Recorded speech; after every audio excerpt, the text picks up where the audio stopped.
Ողջույն սիրելի հայրենակիցներ, եթերում Նոյան Տապանն է։ Եվ այժմ մենք զրուցելու ենք Հայ կառուցողական կուսակցության նախագահ պարոն Անդրեաս Ղուկասյանի հետ։ Ողջույն պարոն Ղուկասյան, շատ շնորհակալ եմ, որ այսօր մեզ հյուր եք եկել։ Ես եմ շնորհակալ եւ շնորհավորում եմ այսօրվա կապակցությամբ։ Եվ այո, այսօր Առաջին Հանրապետության օրն է, մայիսի 28-ը։ Այս մասին իհարկե կխոսենք, օրվա խորհրդի մասին կխոսենք այն մասին, թե ուր ենք այսօր, այսքան տարի հետո, ինչ նվաճումներ ունի հայ ժողովուրդը, ինչ կորուստներ ունի, մենք գիտենք կորուստները, բայց կարելի է մի հատ հետադարձ հայացքով այդ ամբողջը նայել, բայց սկսենք այսօրվա մեր հաղորդումը կաթողիկոսի խոսքից, նա ասում է հայ ժողովուրդը կարող է հաղթանակել, երբ միաբանված է մեկ նպատակով, մեկ ձգտումով ու բաղձանքով։ Եվ այսպես մենք սովորենք այս միաբանվելու կոչերին, այն մտքին, որ հայ ժողովրդի բոլոր հարցերը կարող են լուծվել, եթե մենք կարողանանք միավորվել։ Բայց այստեղ ես մեկ ուրիշ հարց, նախ ինչ ընդհանուր նպատակի շուրջ եք տեսնում, որ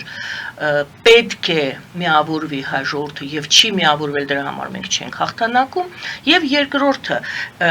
արդյոք այսպիսի կոչերի մեջ պետք է լինի, որ հայ ժողովուրդը միաբանվի եւ համախմբվի պետականամետ քաղաքականություն վարող իշխանությունների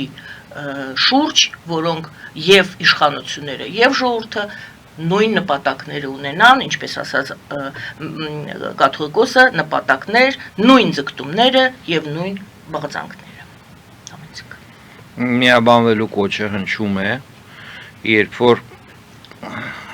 պետությունը, երկիրը, ժողովուրդը գտնվում է պատերազմի մեջ։ Հայաստանի Հանրապետությունը գտնվում է այսօր սառեցված հակամարտության մեջ եւ բնականաբար միաբանման գլխավոր նպատակը իհարկե հայկական բանակի հայկական ռազմական հնարավորությունների արդիականացումն է, բարձրացումն է, սա այսօր պետք է լինի այդ միաբանման հենարանը, հիմքը, ինչի շուրջ միաբանվեն մարդիկ։ Ես բարձրացրեցի նաև ոչ միայն ժողովրդի միաբանման հարցը, այլ արդյոք մենք չունենք խնդիր եւ ժողովուրդը լինի պետականամետ եւ իշխանությունները, արդյոք այսօրվա մեր իշխանությունները, երեկվա մեր իշխանությունները, մենք սկսում ենք Առաջին Հանրապետության օրվանից, ճիշտ է, մենք որոշեցինք այսպես փոքր հետադարձ հայացքով նայել այս ամբողջ անցած ճանապարհը, որտեղ է մեր թույլ տեղը եղել, այսօր որն է մեր թույլ տեղը, եթե մենք այսօր եւս խոսում ենք հաղթանակելու մասին, միաբանվելու մասին, նպատակի մասին, մեկ նպատակի մասին եւ ելի նորից իրար հարց ենք տալիս, իսկ որն է այդ մեկ նպատակը։ Իշխանություններ, ժողովուրդ եւ անցած շրջան։ Դե գիտեք, անցած շրջան դա մի ուր ենք հասել, լավ։ Աշխարհ քաղաքական պայմանները հայ ժողովրդի այնպիսին են, որ հայ ժողովուրդը իր անկախությունը, իր ինքնիշխանությունը ստանալուց ձեռք բերելուց հետո առաջնայինություն է ունեցել ստեղծել մարտունակ բանակ։ Դա տրամաբանորեն բխող կյանքի պայմաններից, աշխարհակաղակական պայմաններից, պատմական այդ որ դուք ասացիք, որտեղից է սկսել հայ ժողովուրդը եւ ուր է հասել, նախապայման է։ Եվ հայ ժողովուրդը բախվեց այդ խնդրի հետ։ Վերջի 30 տարի անկախությունը ձեռք բերելուց ի վեր, գլխավոր խնդիրը դա էր։ Ինչպես ստեղծել մարտունակ բանակ, որը կարող է պաշտպանել Հայաստանը իրենից ավելի մեծաթիվ թշնամիների պոտենցիալ հարձակումից։ Դա եւ քաղաքական խնդիր է ոչ միայն այսպես հոգեբանական վերացական, այլ կառավարման պրակտիկ քաղաքական խնդիր է եղել միշտ։ Տարբեր կառավարություններ այդ խնդրին տարբեր լուծումներ էին տալիս։ Գլխավոր խնդրեմը այսօր դուք ճիշտ նկատեցիք, եթե դա նկատի ունեք, որ այսօրվա իշխող ուժը, քաղաքացիական պայմանագիրը նախորդ բոլոր քաղաքական իշխող ուժերից բոլորից շատ է վախենում իր սեփական բանակից։ Միշտ Հայաստանում իշխանությունները վախ են ունեցել բանակից։ Եվ դա արտահայտվել է նրանում, որ բանակում կառուցվածքը, մոդելը, այսպես ասենք, հիմնված է եղել գաղափարի վրա, որ զինվորները, կրտսեր հրամանատարները պետք է լինեն կատարող։ Իրենք չպետք է ունենան ինիցիատիվա, իրենք չպետք է նախաձեռնողական լինեն, իրենց գիտելիքը պետք է սահմանապակ լինի։ Հրահանգները ընդունում են վերնախավը, մնացած բոլորը պետք է կատարեն։ Եվ քարոզչությունը պետական,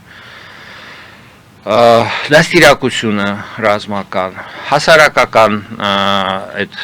շերտերում այլ, մինչև բանակ, հետ բանակ, բանակի շուրջ եւ այլն։ Քարոզչությունը դնում էր այն, որ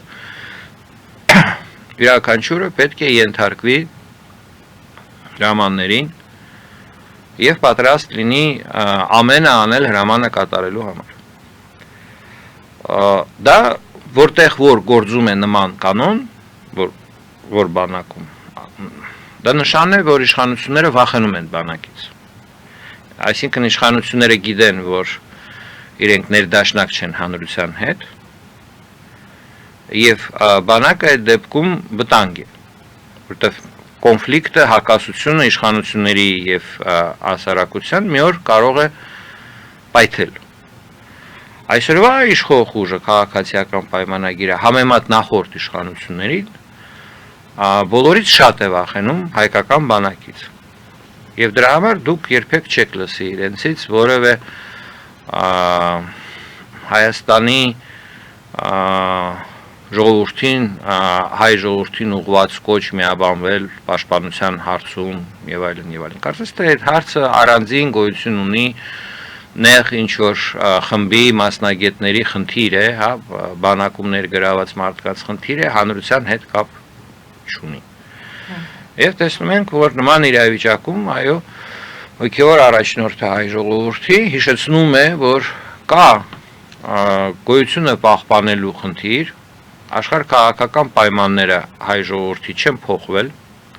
վտանգները արտաքին բոլոր պահպանվում են, եւ միաբանությունը անվտանգության, պաշտպանության, բանակաշինության շուրջ շարունակում է մնալ գլխավոր քաղաքական, հասարակական հարցը։ Բայց այսօրվա,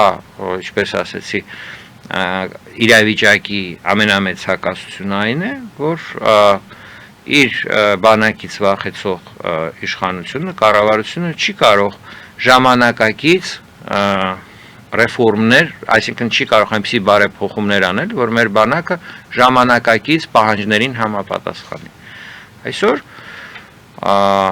տեղի ունեցող պատերազմները այլ պետությունների միջև, ռուսական ագրեսիան Ուկրաինայի դեմ, Իսրայելի օկուպացիոն գործողությունները Գազայում, այրենք բացահայտում են, որ շատ կարևոր է նախաձեռնողականությունը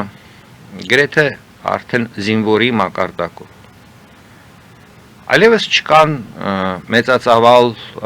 խմբերի, զանգվածների հարձակումներ։ Անհնար է այսօրվա տեխնիկական պայմաններով, երբ օպտիկական սարքերը եւ անօթաչու սարքերը հասել են այն կարողությունների, որ գրեթե անհնար է կուտակել ինչ որ ռազմական սպառազինություն, զանգված միտեղ եւ հարձակում կազմակերպել, որպեսզի հակառակորդը դա չիմանա։ Այսօր ապակենտրոնացում է գնում ռազմական գործերի։ Ռազմական արվեստի մեջ մեծ փոփոխություններ են տեղի ունենում եւ բարձրանում է դերը, զինվորի դերը, կրտսեր հրամանատարների դերը, իրենց ուսերին ավելի մեծ պատասխանատվություն է իջնում։ Իրենք պետք է գիտելիքի տեսակետից ավելի շատ բազմակողմանի ռազմական գիտելիք ունենան։ Եթե նախկինում յուրաքանչյուր այսպես զինվորական մասնագիտություն նեղ իր, ռազմական մասնագիտություն շրջանակը ուներ, հրետանավորը հրետանավոր էր, հրաձիկը հրաձիկ էր, հիմա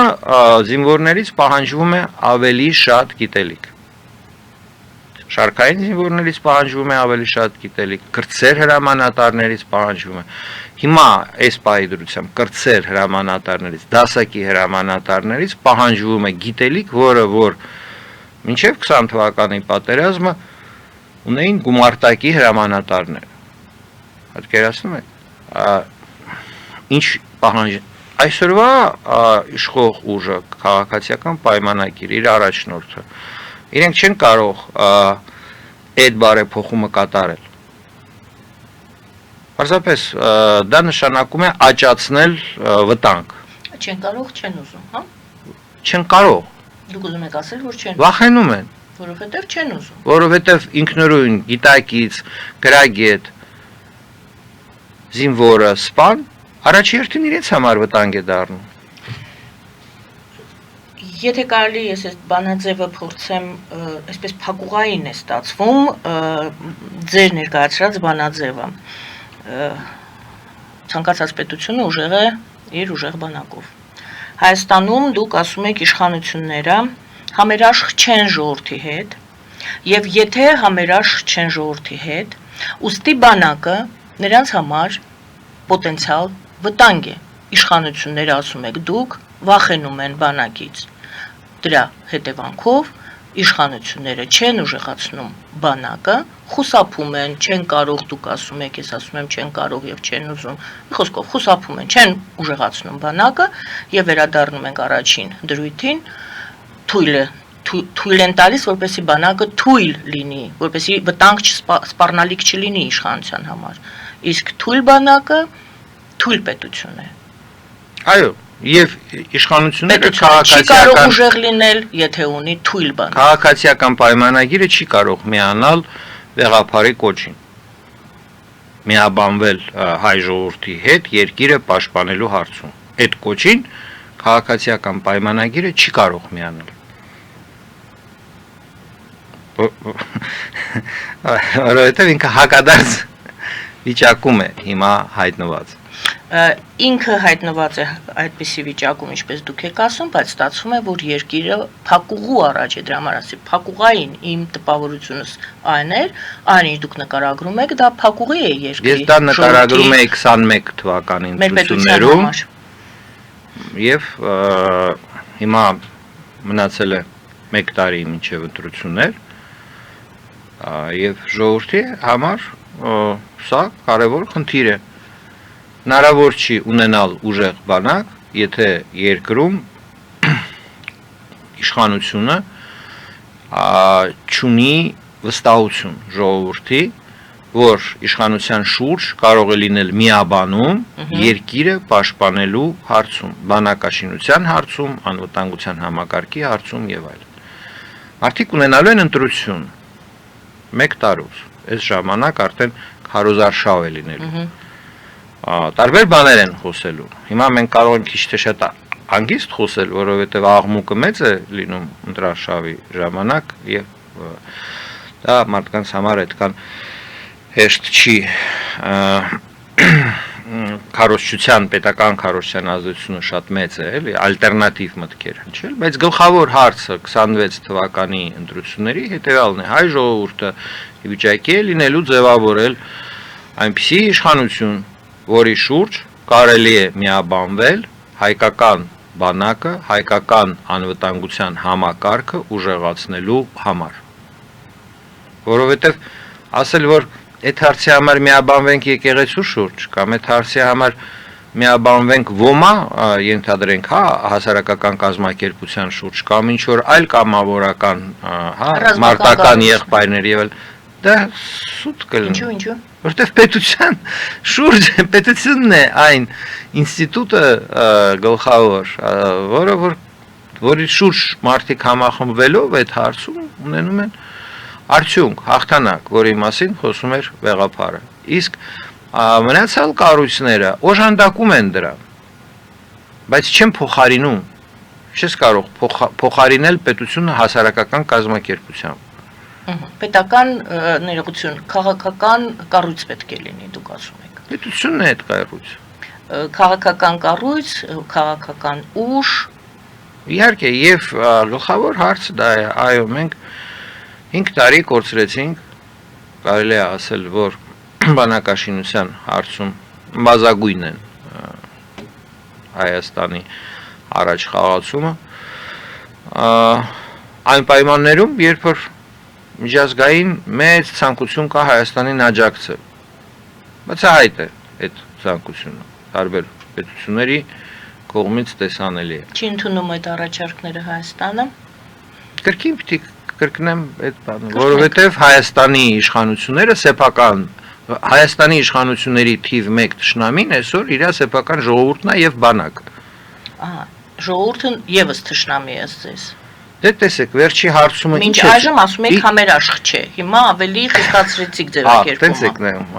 եկեք փաստերին նայենք։ Երբ որ խոսում ենք ժողովրդից, հանրային կարծիքից, ինչի վրա պիտի հենվենք։ Դատողություններից, տենց ավտոբուսում խոսակցություններից։ Դե դուք էլ ասեք ինչի վրա եք հենվում եւ սոցիալական հարցումների վրա գայեն։ Սոցիալական հարցումները ինչ են ցույց տալի։ Որտեղ են անցկացվում այդ սոցիալական հարցումները։ Հայաստանում։ Ինչ կազմակերպության կարող եք վկայակոչել։ International Republic Institute-ի պատվերով սեպտեմբերին անցյալ տարվա անցկացվեց հարցում, հոկտեմբերին թե նոյեմբերին հրապարակվեց եւ այդ ժամանակ 56% առհասարակ չին վստահում ոչ մեկի։ Իշխող ուժին այսօր Հայաստանում վստահում է ոչ թե այսօր այդ ժամանակ 22%, վարչապետին 12 թե 13%։ Ինչպիսին է այսօր հանրային վիճակը, տրամադրությունը, այսինքն խոսել այդ պայմաններում, որ կա աջակցություն, կա վստահություն, իհարկե քաղաքական իմաստով հակառակորդ է իշխող ուժի համար այդ 56%-ը, չէ՞։ Իրենք գնալու են ընտրությունների, իրենք բաժանելու են ժողովուրդը, իրենց ընտրողներ եւ ոչ իրենց ընտրողներ, չէ՞։ Ոչ իրենց ընտրողները, եթե թշնամի չէ, առնվազն հակառակորդը։ Մեծամասնությունն է այսօր հայ ժողովրդի իշխող ուժի հակառակորդն է կամ թշնամին։ Ինչի թշնամին, որովհետեւ հուզական կողմը նույնպես այդտեղ արդեն ավտոբուսում, փողոցում, հանրային կյանքում այդ դժգոհությունը հայհոյանքի տեսքով, հեգնանքի տեսքով, սոցիալական ցանցերում արտահայտվում է ամենուր։ Դա անհնար է չտեսնել։ Եվ կարծիքով ամփոփ է այս պատկերը, այս վիճակը, այդտեղ իշխանությունների մասով, քաղաքացիական պայմանագրի մասով, Նիկոլ Փաշինյանի մասով որևէ հարց չկա։ Ոչ Նիկոլ Փաշինյանը, ոչ քաղաքացիական պայմանագիրը չեն կարող լինել այն առանցքը, որի շուրջ այ ժողովուրդը կարող է միաբանվել երկրի պաշտպանության համար։ Ո՞ր կարող է լինել այդ առանցքը ձեզ։ Այդ առանցքը եթե իրենք չեն կարող լինել, ով կարող է լինել։ Դե այս պահի դրությամբ դա քաղաքական խնդիր է, մեր քաղաքական համակարգը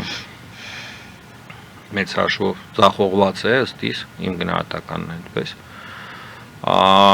Հանրային սպասում կա, հանրային պահանջ կա նոր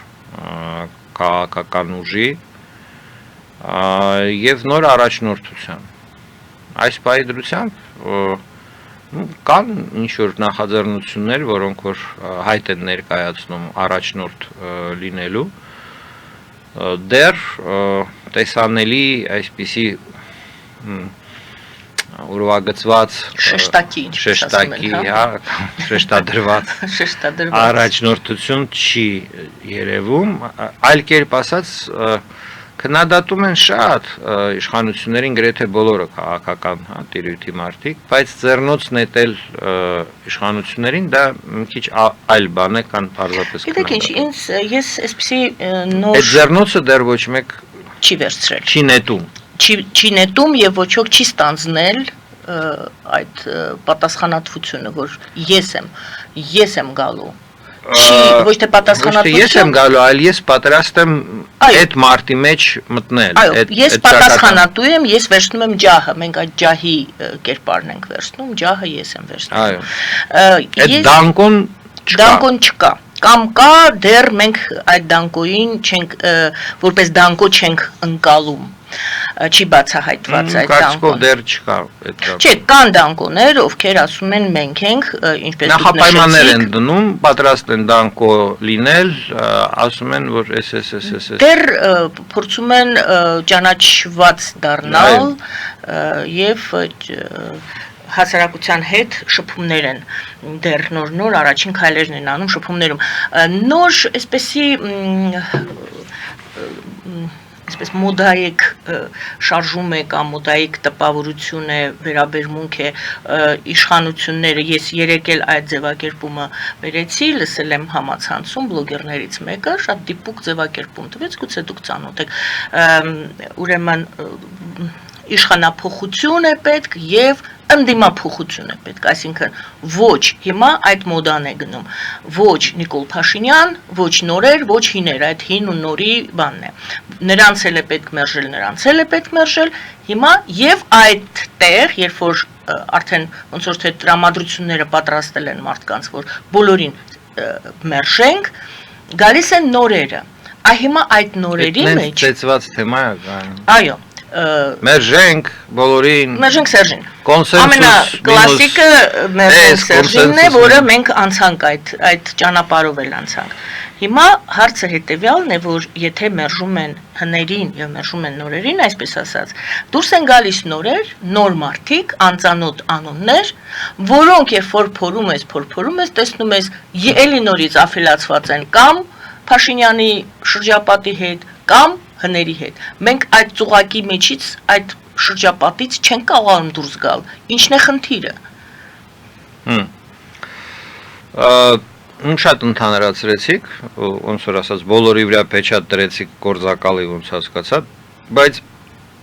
ես ուրիշ տեսակետից, դա նկատի չունեի, բայց ոչինչ։ Փորում ենք տակից բարձվում է, որ շատերի տակից։ Երբ որ սկսում ես հարցեր տալ, տեսնում ես, որ ապացություն կա։ Նորից փաստերին։ Բայց որպես նոր են ներկայանում, այդ է խնդիրը։ 22% հարցվածների, կողմ արտահայտվեցին անցյալ տարի սեպտեմբերին իշխող ուժին մոտ 1.600.000 է Հայաստանում մշտապես գտնվող մարդկանց թիվը 18 թվական տարուց բարձր, տարիքի։ Այսինքն 22% այդ մոտավորապես 350.000 մարդ։ Այսինքն իշխող ուժի հնարավորությունը գալիք ընտրություններում մաքսիմալ հնարավորությունը այդ 350.000 ձայնն է հավաքագրել այդ ձայները իր մաքսիմալ հնարավորությունն է ըստ սոցիալական հարցման։ Երևանում 23 թվականի ընտրություններում իշխող ուժը հավաքեց 76.000 ձայն։ Գյումրիում այս վերջի ընտրություններում 17.000։ 76 գումարած 17 կի 100.000 չի անում երկու գլխավոր խոշոր քաղաքներում, որտեղ ապրում է բնակչության մոտավորապես 40%-ով։ Այսինքն, որի եթե վերցնենք, այդ ցուցակները ընտրողների, բնակվում է ընտրողների 40%-ը։ Այսինքն, եթե այդ երկու քաղաքներում իշխող ուժը 100.000 չհավաքեց, անգամ 1.5 բազմապատկենք, 250.000 այս վերջի տվյալներով, փաստացի քվեարկություններով, մաքսիմումն է, ինչ որ էլեկտորալ, ցուցանիշներն են ցույց տալիս, իշխող ուժը կարող է հավաքել։ Այսպես հիմա ցանկացած քաղ տեխնոլոգ իմ կարծիքով, որ աշխատի իշխող ուժի հետ, իրենց ասելու է, որ ձեր ստարտային, հիմադրությունը 250-ից 350.000 ձայն այդ շրջանակում գտնվում։ Նույն տրամաբանությունը եթե կիրառենք ընդդիմության մոտ այդ թվերը համապատասխանաբար իրենց մոտ ավելի փոքր է գապը, այդ տարբերությունը, իրենք 5% ըստ հարցումների մոտ 80,000 ունեին ձայն հարցվածների մեջ, նու էլեկտորալ բանը ցույց է տալիս մոտ 90,000 էլ կարող են ունենալ մաքսիմալ 70,000 ներողություն 70-ից 80,000 100,000-ից չանցնող թիվ ընդդիմությունն է Հայաստան դաշինքի նկատի ունեմ խոշոր ընդդիմադիր ուժը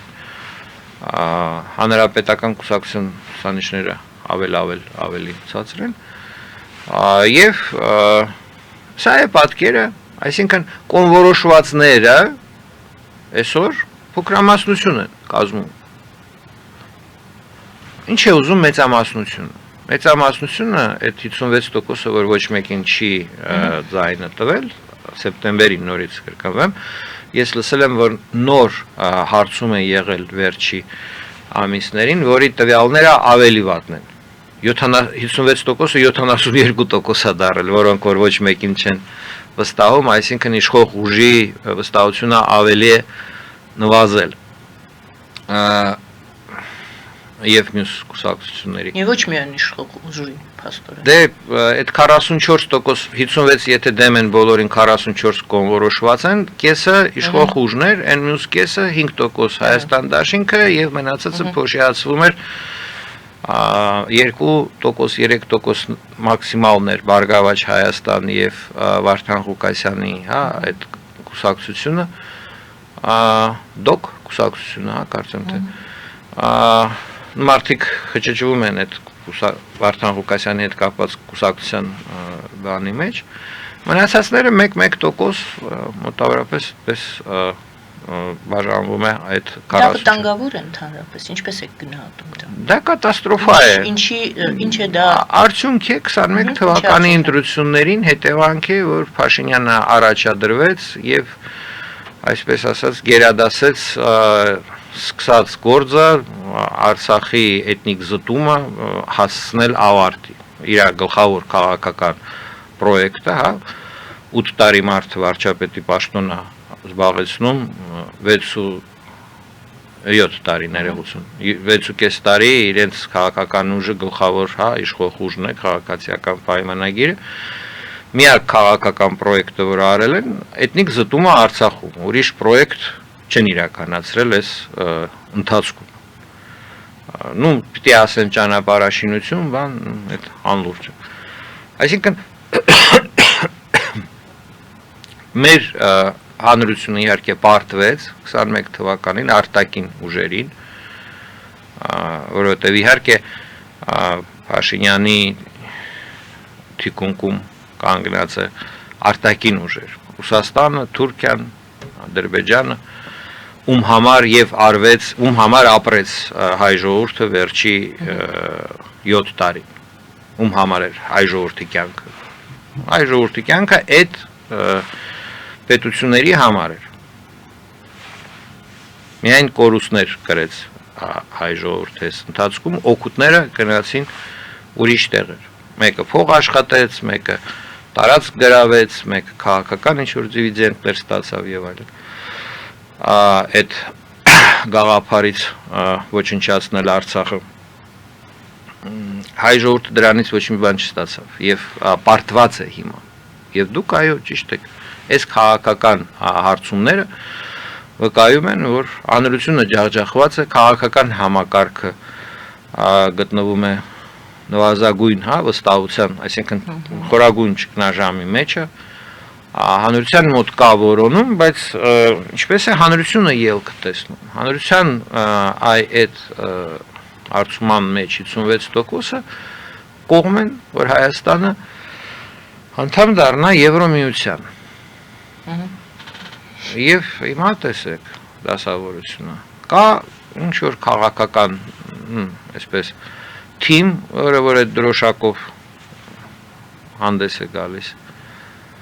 56% կողմ են որ Հայաստանը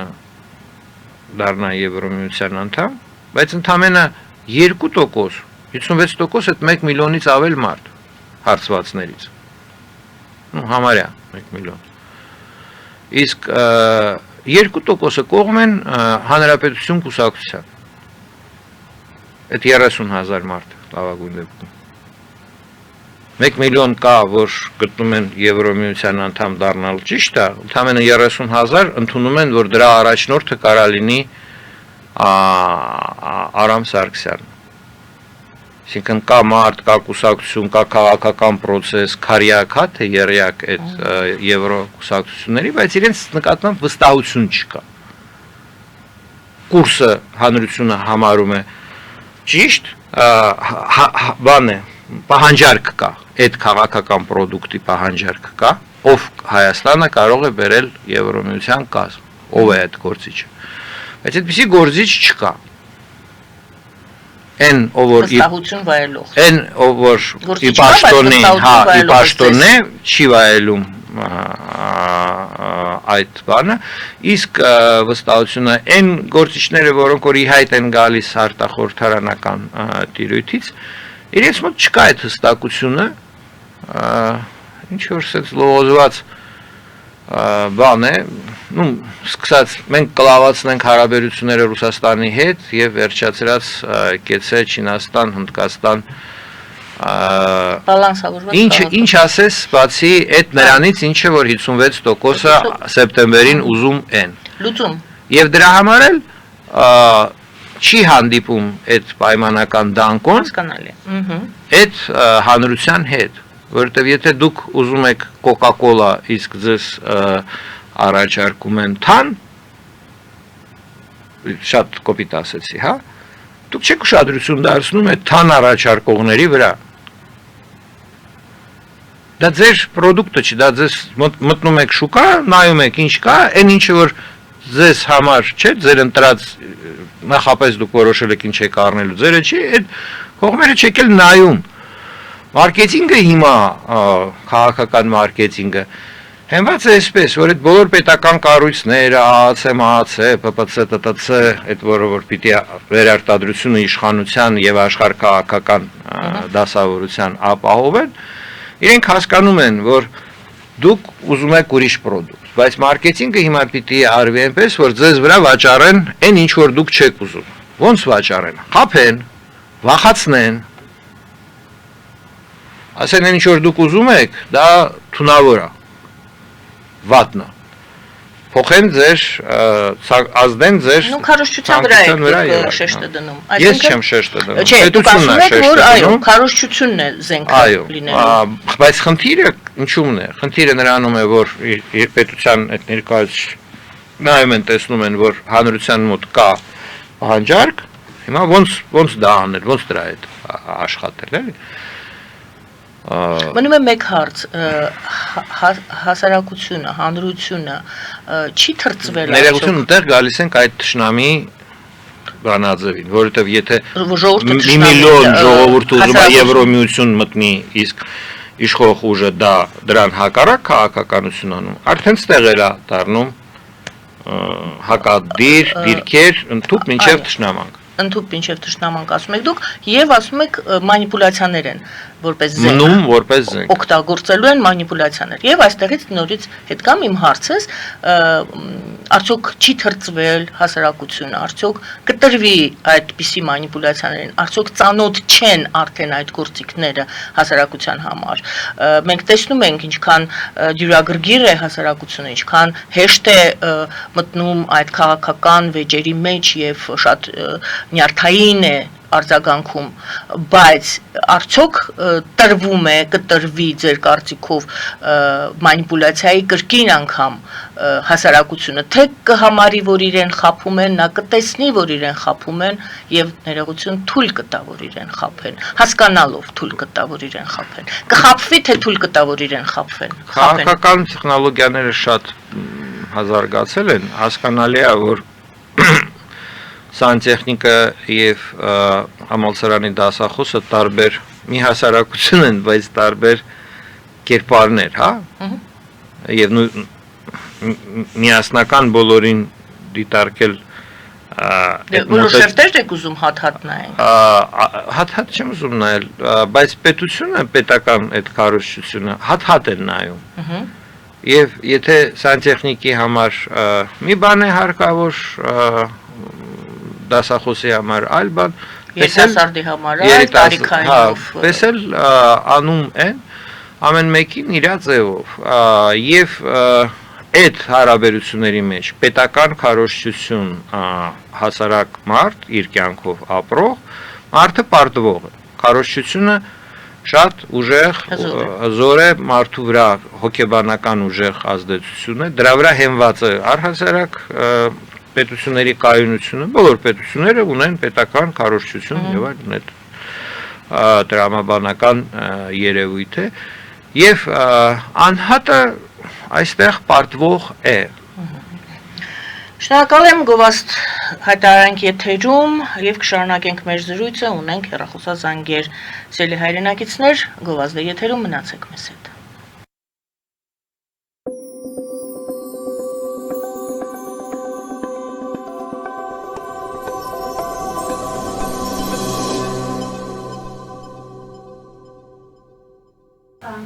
Սիրելի հայրենակիցներ, հիշեցնեմ, որ մենք զրուցում ենք Անդրեաս Ղուկասյանի հետ հայ կառուցողական կուսակցության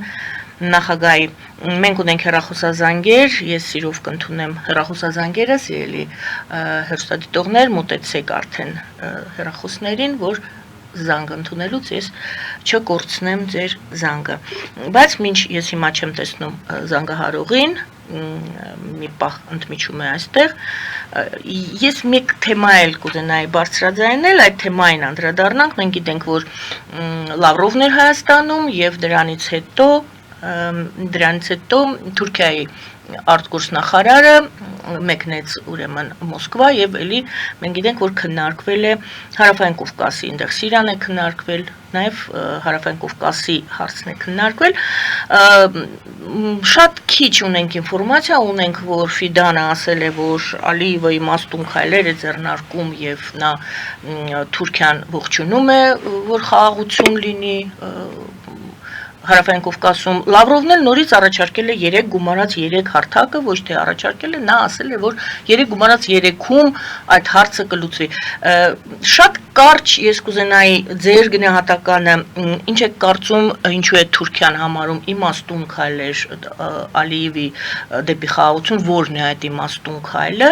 եւ այդ 3 գումարած 3-ը, որի մասին նախ 3 էլ չի 1000 անգամ ասվել է, որ Վրաստանը չկա, ինչու է նորից վկայակոչում 3 գումարած 3 այդտեղ դա կենթանի գործող կառույց կարող է լինել կամ ներողություն ֆորմատ կարող է լինել թե պարզապես ասում անցնում են մենք էլ լսում քննարկում ենք Ну դրա տակ նկատի ունեն որ Եվրոմիության մուտքը տարածաշրջան պետք է փակվի այսինքն Վրաստանը եւ Հայաստանը Եվրոմիությունը ցանկանում է Վրաստանը եւ Հայաստանը ընդգրկել իր կազմում իսկ Ռուսաստանը, Թուրքիան դիմադրում են դրան եւ այդ 3 գումարած 3 կոչված ֆորմատը դա պարզապես թարգմանելով հայերեն հետեւյալն է ոչ Եվրոմիության ցանկություններին աշխարհակական պլաններին եւ բարբերաբար իրենք հանդիպում են ու հավատարիմ լինելու մասին այդ ծրագրին ասում են, իսկ դա ինչ է նշանակում, դա նշանակում է ճնշում Հայաստանի եւ Վրաստանի վրա, որպեսզի Հայաստանը եւ Վրաստանը ճնշում, խրախուսում, մի խոսքով կապ չունի, ինչպես որ իրենք Եվրոմիության կազմ դեպի Եվրոմիության կազմ չգնան Եվ այդ իմաստունությունը նաև կարող է դա էլ նկատի ունենան, որ ուղիղ բանակցություններ ոչ արևմտյան հարթակներում, հա, Ալիևի իմաստունության պահն էր խաղաղության պայմանագիր կնքելու կամ խաղաղություն հաստատելու շատ մասնագիտական հեգնանք կա իհարկե, բայց խնդիրը ինչու՞մն է, Ադրբեջանը մոտեցավ ընդհուպ են կետին, որից հետո պատժամիջոցներ են սկսվում Եվ հիմա անհրաժեշտ է ինչ-որ, այսպես ասած, որոշում կայացնել այդ խաղաղության պայմանագրի շուրջ Ադրբեջանը Ալիևը չուզում է այդ քայլին գնալ, որովհետև իր համար խնդիրը լուծված չի Այսինքն խաղաղության պայմանագիրը Փաշինյանի հետ Ալիևը դիտարկում է որպես հնարավորություն Փաշինյանին թռնել Պուտին, Ալիև, Փաշինյան միասին կազմակերպել են հայերի էթնիկ զտումը Արցախում։ Իսկ հիմա, եթե հաղորդության պայմանագիր կնքվի, ստացվում է Ալիևի տեսակետից, որ Փաշինյանը թռնում է։ Պուտինի ապագան պարզ չի, ինքը մնում է մենակ դեմարդեմ այդ խնդրի հետ։ Ինքը դրա համար անընդհատ պահանջներ է առաջ քաշում։ Այդ թռնելու պահը ես լավ չեմ հասկանում, ուր է թռնում, Դե ինչից է թռնում, պատասխանատվությունից է թռնում։ Ինչ պատասխանատվություն։ Մի քիչ Քրեական պատասխանատվություն, գայանը 100 անգամ ձեր եթերում բացել եմ այդ բանը, ինչ է նորից բացել։ Թռնելը պարզ չի։ Ալիևը աջակցում է, այսինքն այդ քայլով, խաղաղության պայմանագիր կնքելով Փաշինյանը թռնում է, ասում եք դուք, կամ ես չեմ հասկանում։ Ալիևի տեսակետից պատասխանատվությունից թռնում է։ Սեփական ժողովրդին կարող է ասել այդ մատաղարեցինք ձեր երեխաներին եւ արցախցիների հայրենիքը արեք ձեզ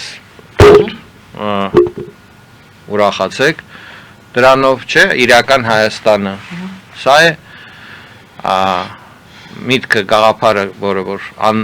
ամեն մի հարթուկից դուրս է գալիս, չէ, այդ բանի պետական քարոզչության այսօր, որ Արցախը կույրաղիկի պես բաներ հարկավոր էր կտրել, հեռացնել, հիմա կյանքը լավ կլինի։ Իսկ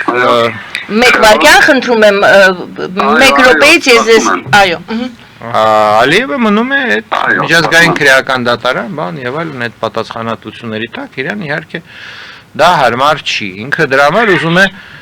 պահել Փաշինյանին միասին դիմել Մինսկի խմբի լուծարման համար, միասին, չգիտեմ ինչ անել, այնտեղ Դե սահմանադրություն են արդեն փոխել։ Սահմանադրություն փոխել, երկարացնել այդ process-ը։ Կարծես դրա մասին էր։ Դե տեսեք, Փաշինյանն էլ չի կարող Ալիևին գցել, ինքը ստիպված է այդ ամեն ինչը, այսպես ասած, կրկնել։ Պարզ է, շնորհակալություն։ Այո, լսում ենք ձեզ, բարև ձեզ։ Okay, շնորհակալ եմ դեր հաղորդումը եւ ձեր ժյուրին։ Ուրեմն երկու հարցում եմ մենակ ցլիզ ժամանակ տվեք, մի քիչ որտեղ շատ կարևոր է։ Ուրեմն առաջինը որ Ռուսաստանը Կովկասի վրա հատկապես Երևանը խաչմերուկի կենտրոնում եւ շատ կարևոր տեղ է, դրա համար հիմա մեր Եվրոպայի, Արևմուտքի, Ամերիկայի, Ռուսաստանի, Թուրքիայի, բոլորի Իրանի ուշադրությունը Հայաստանն է։ Հիմա ուրեմն Ռուսաստանը կան 70 տարի մենք Ռուսաստանի հետ ենք սովետական ոչ մեկը չէր հետաքրքրում, գիտեր որ չեն կարող բանանել Ռուսաստանը կար հզոր պետություններ մինչև 88 թվականին 90։ Հետո անկախություն առավ Հայաստանը եւ դաշնակից էր Ռուսաստանը իրան։ Եվ Ադրբեջանը փորձեց որ վերցնի Արցախը, բայց Հայաստանը անկախությունը բանանելով գնահատելով հայրենիքը Հայաստանը ծնողները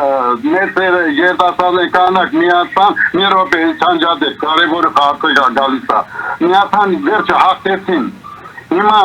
մեր կուսակը բան ղեկավարները Լևոն Քոչարյանը, Ռոբերտը Սերժը ասեցին դաշնակից Ռուսաստան հաստեցին, սկսան փոխանակ ուժեղացնել ռազմական վիճակը, սկսան իրենց հարստացնել եւ այլն, չեմ ուզում խորանալ։ Հիմա Ադրբեջանը սկսավ ուժեղանալ, զենք հավաքել Երևան, Թուրքիան իրան մեջ գներ եւ հարձակվեց, երբ որ հարձակվեց Ռուսաստանը դաշնակից չոքնեց որտեղ արդեն Հայաստանին կերել է ինչ ուներ գազ էլեկտրականությունը Եթե կարելի է հարց տվեք, դուք մեր պատմությունն եք պատմում։ Ժողովուրդը անգիր գիտի դա, խնդրում եմ հարց տվեք, արդեն հարցի պահն եմ։ Հիմա հարց եմ տալ թող պատասխան մի րոպե, վերջացնում եմ, խնդրում չանջատեք։ Ուրեմն հիմա Ամերիկան եւ Արևմուտքը տեսավ որ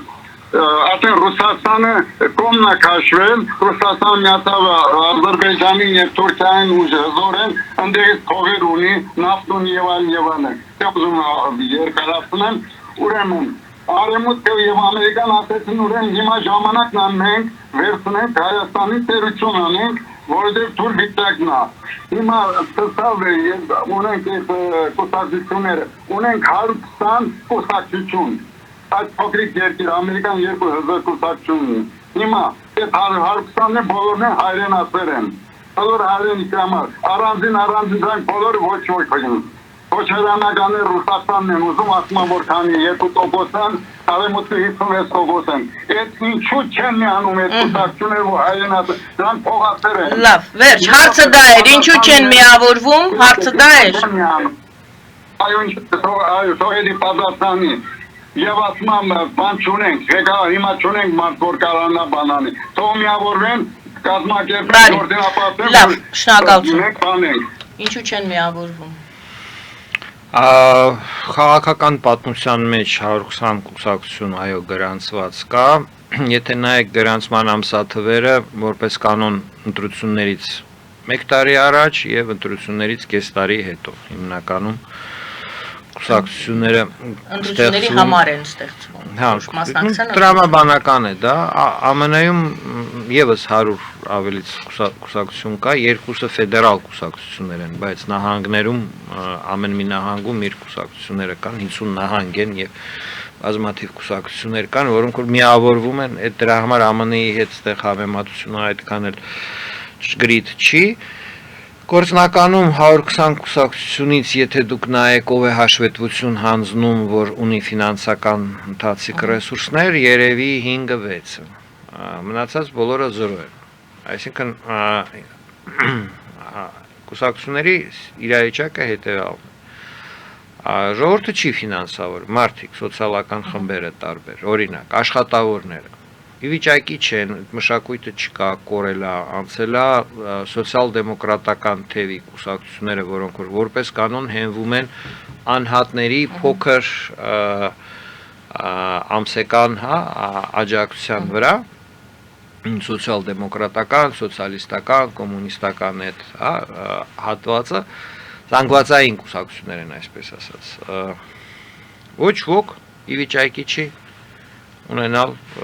ընթացիկ գործունեության համար ֆինանսավորում, որովհետև աշխատավոր ժողովուրդը, վարձու աշխատողները փոխադարձ աստեղ չեն տեսնում այն կուսակցությունները, որոնք որ կային կորցրեցին այդ դաշտում վստահությունը, բացի այդ եւ հանրությունը, ինչպես հարցումները ցույց են տալիս, 70% երբեք գումար չեն տվել ու չեն համարում ճիշտ տալ կուսակցություններին Դեպքում ով է ֆինանսավորում կուսակցությունների գործունեությունը։ Բուրժուազիան, խոշոր բուրժուազիան։ Հայաստանում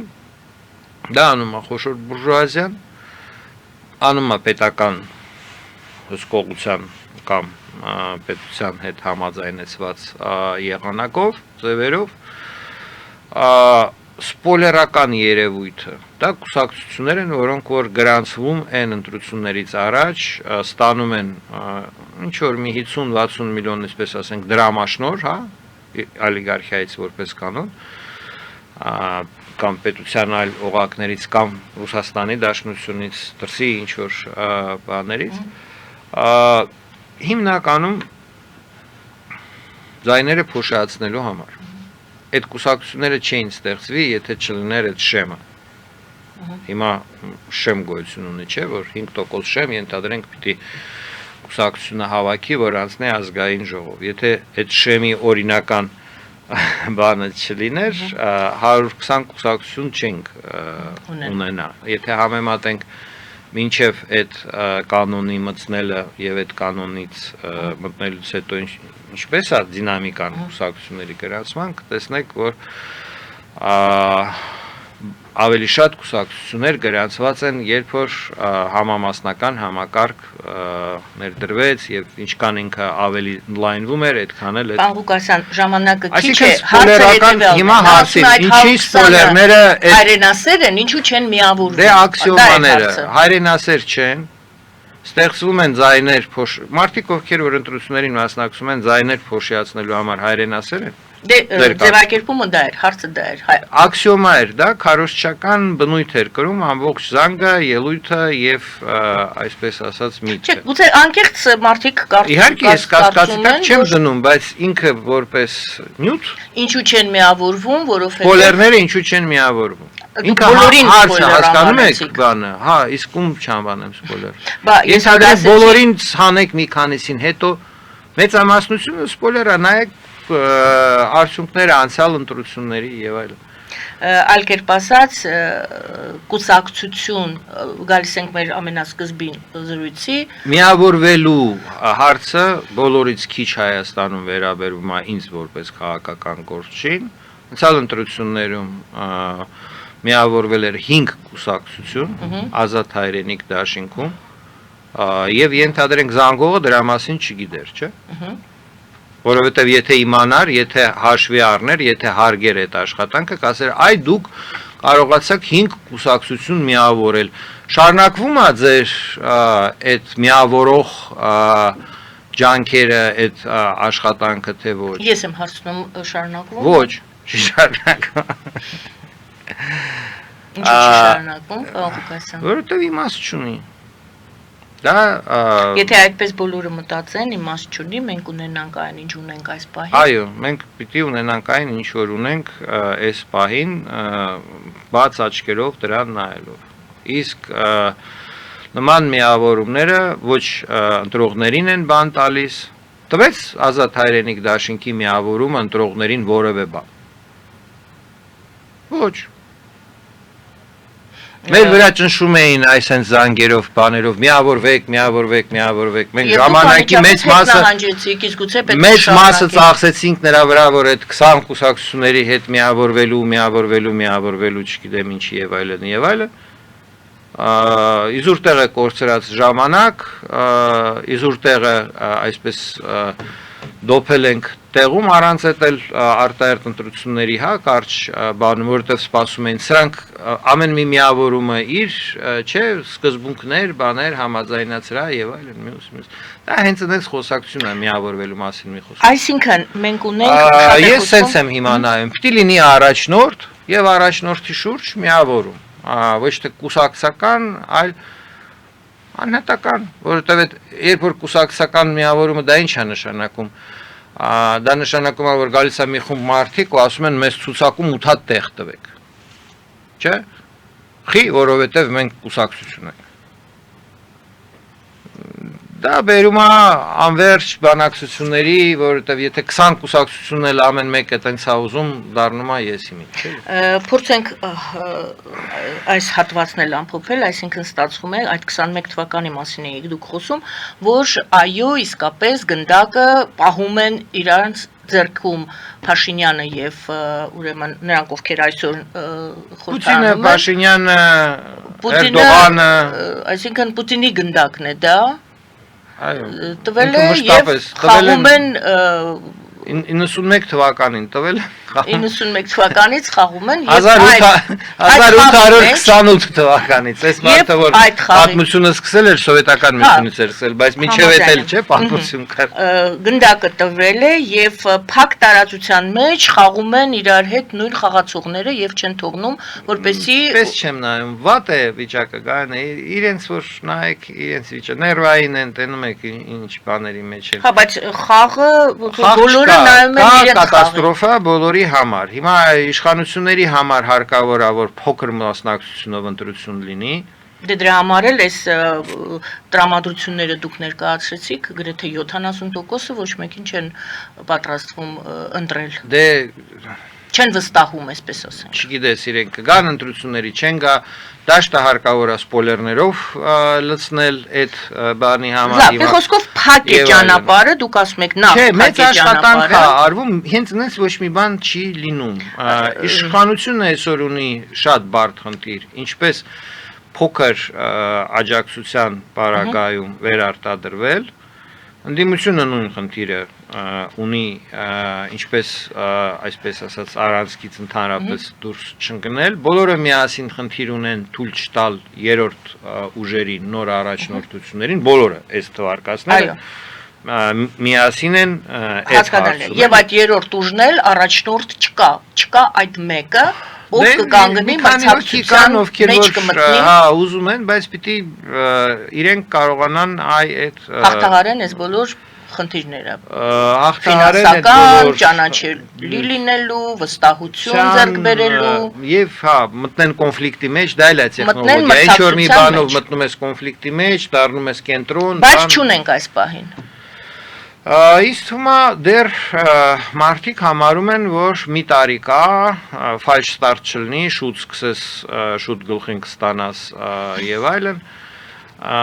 որովհետեւ մի շարք չափանիշներ կան, որոնք առաջնորդին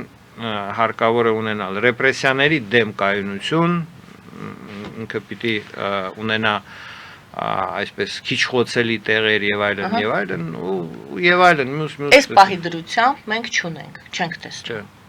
Շնորհակալ եմ պարոն Ղուկասյան, այսօր կարևոր օր էր, այո նորից